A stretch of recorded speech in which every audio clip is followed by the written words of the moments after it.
करो।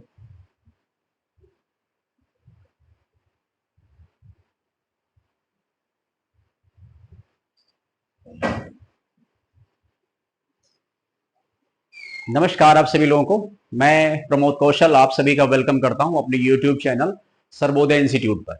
देखते रहे सभी लोग न्यूज, बीच बीच में गैप करते हैं, इसका मतलब ये नहीं कि जैसे न्यूज ही नहीं आती। न्यूज कम से कम 10-12 न्यूज हो एटलीस्ट, तो उसको डिस्कशन करने में भी थोड़ा मजा आता है।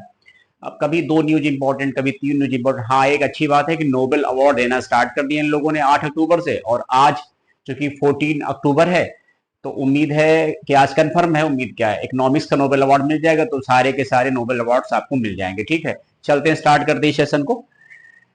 क्वेश्चन है, हम सफर नीति, हम सफर नीति की शुरुआत किस मंत्रालय ने की है। कभी कभी ऐसे क्वेश्चन एग्जाम में आ जाते हैं कि हम सफर नीति बनाने वाला मंत्रालय कौन है और हम सफर नीति है क्या। ठीक है, तो इसका सीधा सीधा आंसर है एक ऑप्शन, रेलवे, सड़क परिवहन मंत्रालय, ऊर्जा मंत्रालय, कारपोरेट। कुछ इस तरीके से आपको एग्जाम में 4 ऑप्शन दिए जाएंगे। जैसे कोई विद्यार्थी फर्स्ट टाइम मेरे वीडियो से जुड़ता है, देखता है, तो एक बार जरूर चैनल को आप सब्सक्राइब करिए और उसमें देखिए क्या क्या आपके काम का इंपॉर्टेंट है। आप किसी भी लेवल की कंपटीशन तैयारी करते हो, एक बार जरूर ट्राई करो कि चैनल पे ऐसा क्या है। ठीक है, तो इसके अलावा इसका जो आंसर है वो तो ये हो जाएगा सड़क परिवहन मंत्रालय, जो काफी लंबे समय से नितिन गडकरी जी के पास है और बड़ी तारीफ है इसकी विश्व लेवल पर। इन्होंने काफी काम किया है अपने मंत्रालय में और इनकी चर्चा भी होती है। इसके बाद अब ये है क्या हम सफर नीति, इसको समझेंगे हम अगले पॉइंट में। ये बहुत विस्तार से लिखा हुआ है, आप आराम से पढ़ लीजिएगा, नोट कर लीजिएगा। लिखा है, वैसे तो क्वेश्चन ज्यादा आपसे डीप में इतना नहीं पूछेंगे, बट आप जान जाओ कि हमसफर नीति का मतलब क्या है।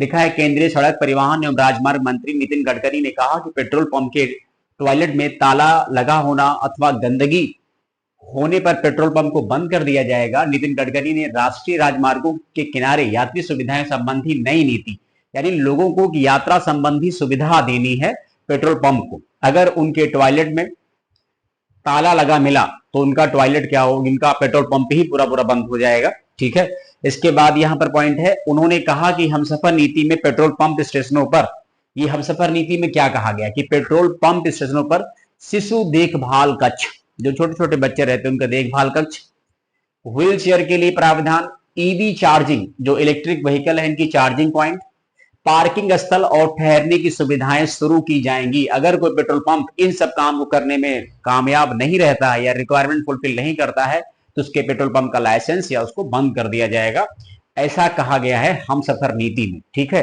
तो ध्यान रखें किस मंत्रालय से जुड़ी हुई है, हमसफर नीति है क्या, किस उद्देश्य के लिए इसको लाया जा रहा। ठीक है, अगला क्वेश्चन देखते हैं, मोस्ट इंपॉर्टेंट क्वेश्चन है ये। ठीक है, क्वेश्चन मोस्ट इंपॉर्टेंट।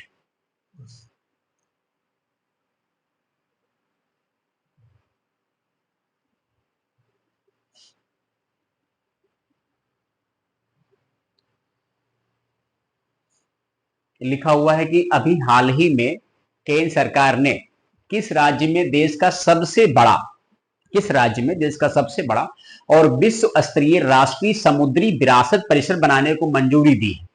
ऑप्शन है हरियाणा, राजस्थान, गुजरात और महाराष्ट्र। 4 ऑप्शन है। थोड़ा समझदार हैं अगर आप लोग तो ऑप्शन देख के भी आइडिया मार सकते हैं कि समुद्री विरासत की बात कही गई है तो हम हरियाणा और राजस्थान को काट सकते हैं ना, लेकिन महाराष्ट्र और गुजरात में तो हम जा सकते हैं। तो वैसे इसका सही आंसर क्या होगा, गुजरात होगा। वहां एक जगह पड़ती है लोथल।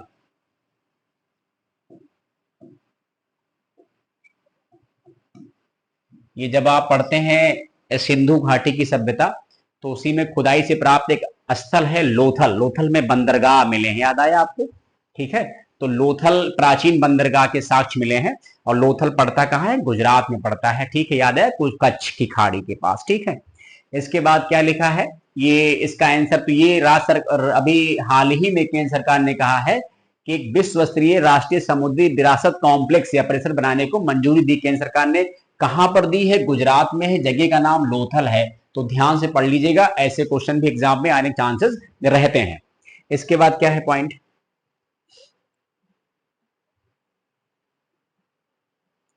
अभी हाल ही में उद्योग क्षेत्र की किस पर्सनालिटी की मृत्यु हो गई। बहुत चर्चा में रहे और हमें लगता है ऐसे क्वेश्चन विद्यार्थी जरूर कर ले जाए, क्योंकि थोड़ा बहुत अखबार अगर आप पढ़ते हैं तो आपको चर्चा रहती है कि देश विदेश में क्या हो रहा।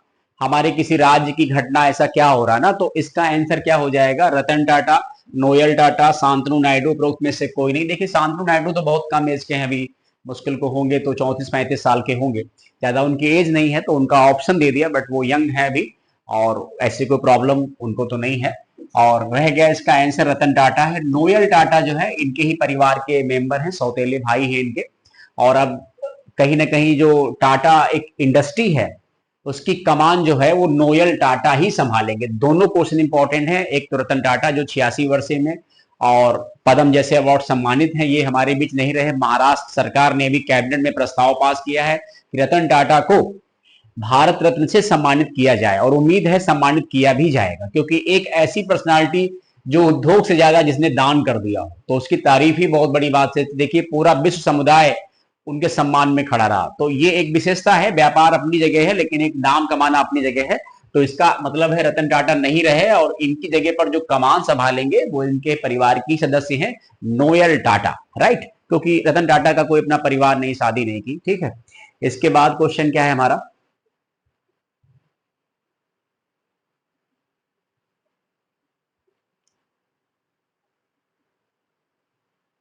मिस एशिया पैसिफिक 2024 का आयोजन किस देश ने किया। देखिए कुछ प्रतियोगिताएं ऐसी होती हैं जो देश विदेश में भी होती हैं, कुछ जैसे नेशनल लेवल की हैं तो उस कंट्री में भी होती है ना। तो ये मिस एशिया पैसिफिक 2024 का आयोजन किस देश ने किया, वियतनाम, कंबोडिया, फिलीपींस, जापान। इसका राइट आंसर हो जाएगा फिलीपींस। अब थोड़ी इसकी व्याख्या कर लेते हैं कौन बना है ना। देखिए ये यहाँ पर मेंशन है, इसको पढ़ लेंगे। फिलीपींस में आयोजित मिस एशिया पैसिफिक 2024 प्रतियोगिता की विजेता अमेरिका की हसीन जेनेलिसिस लेबा, हसीन जेनेलिस लेबा रही हैं। दूसरी रनर अप, इनको पढ़ने को नीड नहीं है, बेल्जियम की सेलेना अली हैं। इसमें दुनिया भर से 35 सुंदरियां शामिल हुई थी, क्योंकि मिस एशिया पैसिफिक प्रतियोगिता है, इसमें ज्यादा देश इन्वॉल्वमेंट करते ही नहीं है, राइट। और इंडिया की भी इसमें कोई भूमिका नहीं है। अब इसके अलावा क्या है पॉइंट, क्वेश्चन आ रहा है नोबेल अवार्ड से ना, तो यहां पर देख लेंगे क्वेश्चन क्या है। क्वेश्चन है कि नोबेल पुरस्कार कितने क्षेत्र में दिए जाते हैं ना, राइट। एक नाम सुना होगा आप लोगों ने, अल्फ्रेड नोबेल, ठीक है, जो एक कहीं ना कहीं साइंटिस्ट रहे, अल्फ्रेड नोबेल।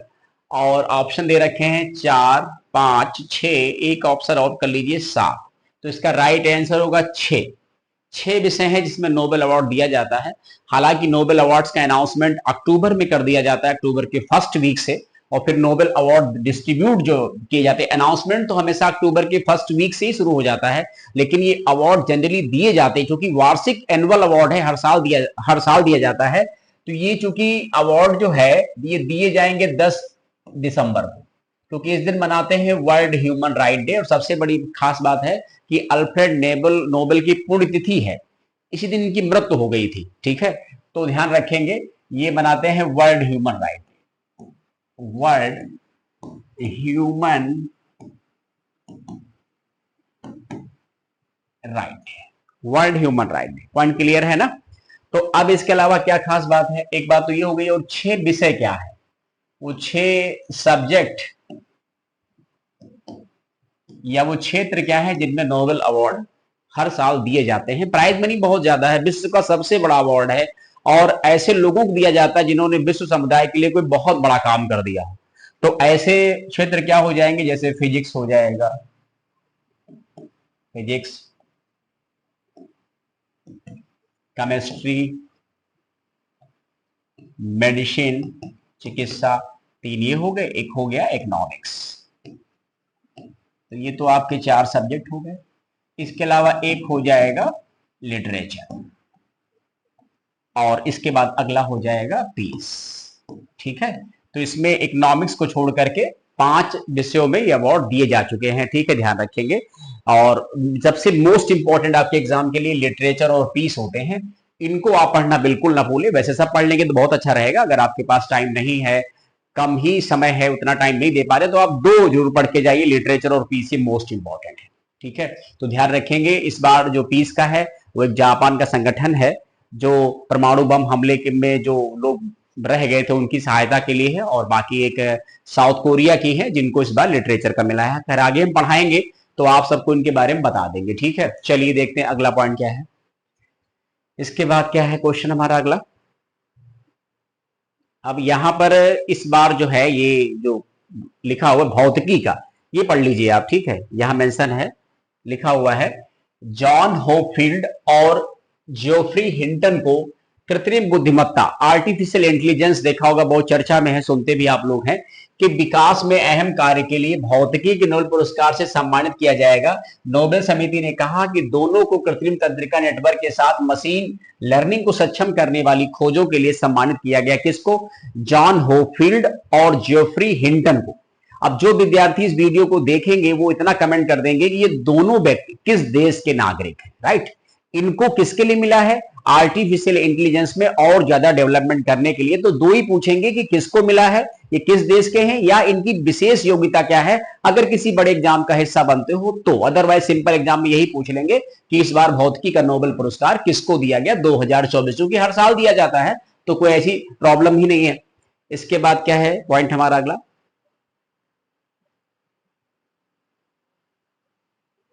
अभी हाल ही में पी वेणुगोपाल का निधन हो गया। ये संबंधित है चिकित्सा, पत्रकारिता, राजनीति, उपरोक्त में से कोई नहीं। तो इसमें हम लोग देख लेंगे, इसका राइट आंसर चिकित्सा है और बहुत चर्चा में है ये, और देख लेंगे इनको। लिखा है देश में पहला हृदय प्रत्यारोपण करने वाले, यानी हार्ट का भी ट्रांसफॉर्मेशन हो सकता है और होता है।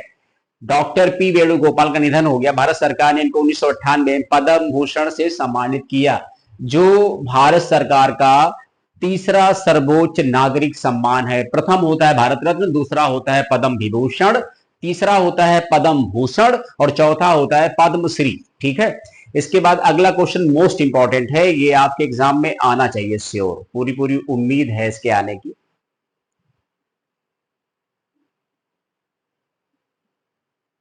अच्छा क्वेश्चन है ये, मोस्ट इंपॉर्टेंट। उत्तराखंड समान नागरिक संहिता, जिसको बोलते हैं uniform civil code, uniform civil code, uniform civil code, ठीक है। आर्टिकल 44 इसका प्रावधान करता है, और ये जो बच्चे पॉलिटी पढ़ते हैं वो डीपीएसपी के अंतर्गत इनको रखा गया है। इस पर केंद्र और राज्य दोनों लॉ फ्रेमिंग करने का अधिकार रखते हैं। यूनिफॉर्म सिविल कोड, उत्तराखंड समान नागरिक संहिता, ठीक है। अब इसमें क्या है कि 7 नवंबर, 8 नवंबर, 9 नवंबर, 10 नवंबर, हालांकि ये सब बिल्कुल कैबिनेट से, राज्यपाल से, राष्ट्रपति सभी पर सहमति मिल गई है। अब उत्तराखंड सरकार आजादी के बाद ये पहला राज्य होगा जहां पर यूनिफॉर्म सिविल कोड को लागू किया जा रहा है। और यूनिफॉर्म सिविल कोड कब लागू किया जा रहा है ये मोस्ट इंपॉर्टेंट है। ये उत्तराखंड सरकार का मुद्दा है कि वो अपने राज्य में यूनिफॉर्म सिविल कोड कब लागू करे। एक ही देश में सभी जातियों, सभी समुदाय के लिए एक कानून का होना यूनिफॉर्म सिविल कोड कहा जाता है, राइट नाउ। तो इसका आंसर क्या हो जाएगा? 9 नवंबर, 9 नवंबर 2024। 9 नवंबर ही क्यों? क्योंकि 9 नवंबर 2000 को उत्तराखंड की फाउंडेशन, उत्तराखंड की स्थापना की गई थी, इसलिए 9 नवंबर क्या मनाते हैं? उत्तराखंड दिवस मनाते हैं 9 नवंबर। जैसे उत्तर प्रदेश के विद्यार्थी जानते हैं कि 24 जनवरी उत्तर प्रदेश, ठीक है, दिवस मनाया जाता है। क्लियर हो गया पॉइंट? तो मोस्ट इंपॉर्टेंट क्वेश्चन है कि अभी हाल ही में कौन सा राष्ट्र, तो उत्तराखंड, कब लागू कर रहा, बाकी इसकी डेट इंपॉर्टेंट है, कब कब राष्ट्रपति ने सहमति दी, राज्यपाल ने सहमति दी, कैबिनेट ने सहमति दी। इंपॉर्टेंट क्वेश्चन हो सकता है किसी भी एग्जाम के लिए, यूनिफॉर्म सिविल कोड या common civil code. Question number अगला है,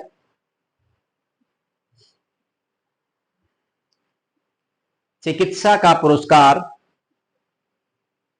चिकित्सा का पुरस्कार किस देश के वैज्ञानिकों को दिया गया है? और एक ऑप्शन यहां कर लीजिए आप लोग, जर्मनी।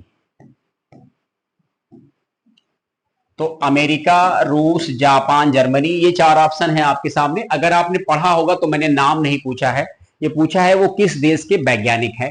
तो इसका सही आंसर है चिकित्सा, क्योंकि मेडिसिन फील्ड में अमेरिका के हैं। आइए इनके बारे में देख लेते हैं कौन है ये लोग। लिखा हुआ है कि अमेरिकी वैज्ञानिक विक्टर एम्ब्रोस और गैरी रोवकुन की खोज ने कैंसर जैसी गंभीर बीमारियों के इलाज की राह को आसान बना दिया। इन दोनों वैज्ञानिकों को माइक्रो आरएनए की खोज के लिए चिकित्सा का नोबेल पुरस्कार दिया गया है। माइक्रो आरएनए मुख्य रूप से कोशिकाओं को प्रोटीन बनाने के लिए जीन के इस्तेमाल करने के तरीके को नियंत्रित करता है। ये है दो साइंटिस्ट अमेरिका के, Victor Ambros and Gary Ruvkun, right, ध्यान रखेंगे।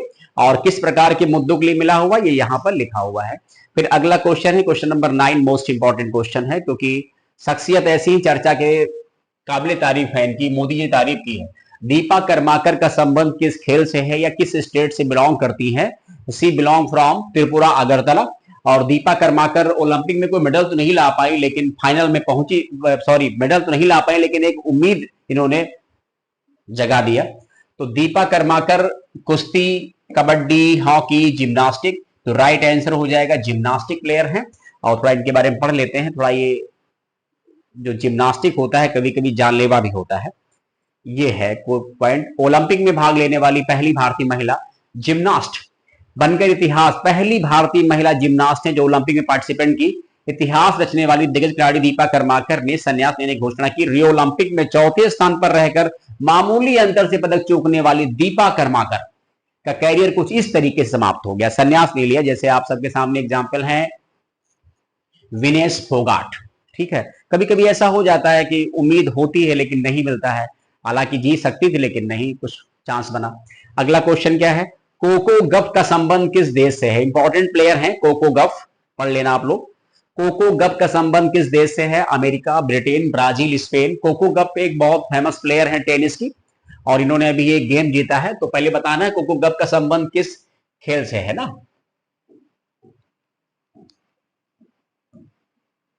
Cocoa Gauff, America, Britain, Brazil, Spain. The right answer is America, Coco Gauff. अब देखते हैं क्या इनकी इंपॉर्टेंस है, क्वेश्चन क्यों बनाया इनके बारे में। कोको गफ ने पहली बार चाइना ओपन टेनिस खिताब जीता है, ये इनकी विशेषता है। और उन्होंने कैरोलिना मुचोवा को लगातार सेटों में हराकर साल का अपना दूसरा और कैरियर का कुल 8वां खिताब हासिल किया है, ये इनकी विशेषता है। फिर इसके बाद एक हमने क्वेश्चन भी बनाया, लेकिन ये क्वेश्चन थोड़ा सा विवादित है, हो सकता है आपके एग्जाम में आ जाए। अभी 70 नंबर के नेशनल फिल्म अवार्ड दिए गए हैं, उसमें कोरियोग्राफर थे जिनके ऊपर सेक्सुअल हरासमेंट का केस है, ठीक है, किसी बच्ची के साथ कुछ ऐसा आरोप लगा इन पर, इसलिए इनको नेशनल फिल्म अवार्ड ने इनका जो इनविटेशन लेटर था वो कैंसिल कर दिया और कहा जब तक आपका मैटर नहीं सॉल्व होगा आपको अवार्ड से भी रोक दिया गया। यही क्वेश्चन है। सूचना एवं प्रसारण मंत्रालय ने यौन उत्पीड़न के आरोपों के कारण कोरियोग्राफर जानी मास्टर को दिए जाने वाले राष्ट्रीय फिल्म पुरस्कार को निलंबित कर दिया है। जानी मास्टर का असली नाम शेख जानी बाशा है। इन्होंने तमिल फिल्म तिरुचित्रम्बलम के मेघम करुकथा गीत के लिए सर्वश्रेष्ठ कोरियोग्राफी को राष्ट्रीय फिल्म पुरस्कार से सम्मानित किया जाना था, बट इस मामले में आने की वजह से इनका मैटर पेंडिंग चला गया राइट नाउ। तो चलिए सभी लोग पढ़िए और इस प्लेटफॉर्म से जुड़ने की कोशिश करिए। कम से कम ये है कि हम थोड़ा सा अभी व्यस्तता की वजह से फुल फॉर्म में नहीं आ पा रहे हैं, लेकिन अभी आने वाले कुछ समय में एक लाइव क्लास भी देंगे हम रात में डेली, तो थोड़ा सा जिन बच्चों के पेपर हैं उनकी प्रैक्टिस भी हो जाएगी और बाकी लोग पढ़ते रहे करंट अफेयर। तो आपको 2-3 के गैप पे या पर डे नहीं, पर डे न्यूज आती भी नहीं है सर। जैसे मालूम चला अभी 13 अक्टूबर को पेपर ही नहीं आया, पेपर आज 14 अक्टूबर, 13 अक्टूबर न्यूज क्या बना देंगे आप, फिर यहां वहां से ढूंढेंगे, 2 इधर डालेंगे 2 उधर डालेंगे। तो सभी लोग पढ़ते रहिए, कमेंट करिए, लाइक करिए और अगर पॉसिबल हो तो शेयर कर दीजिए और कमेंट से अपनी बात कहिए, बताइए, जुड़े रहिए, दूर मत भागिए। थैंक यू सो मच आप सभी का।